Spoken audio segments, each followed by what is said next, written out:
اليوم 4/10/2014. هذا هني نفس المجمع الصوابر فوق السطح. شوف هني الفوق، شوف هني داخل وين البنغالية اللي قلنا عنهم يبوقون. شوف المخام ملوتهم حاطينهم فوق السطح، يعني كأنهم يشتغلون. وهذا كاس الزبالة مالتهم، وهذا هني الكيابل اللي يبوقونها. طيب شو يسوون فيها؟ يطلعون سيام ياخذون النحاس منها. وهذا مخامهم كلها، هذه تشوفونها مخام البنغال. وهذا هني الشقة والأدوار اللي احترقت. شوفوا هني مع الأسف هذا كله من صنع البنغال. هذا كله تشوفونه من صنع البنغال، هم اللي حرقوا وهم اللي كسروا. شوفوا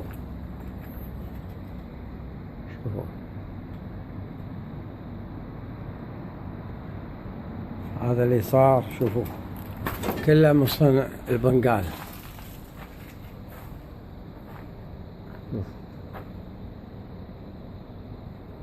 يعني حتى بالغزو ما صار بهالطريقة هذه الحرق والعبث بهالطريقة هذه. شوفوا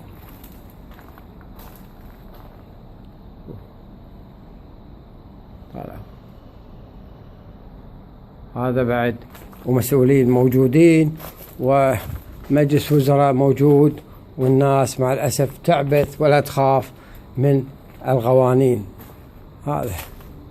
هذا المسؤولين اللي ما يعطون أوامر لتسكير الصوابر ووضعها تحت الحراسة ومحاسبة من يعبث بها، خلينا نقول عشان يلحقون على شيء متبقي من الصوابر.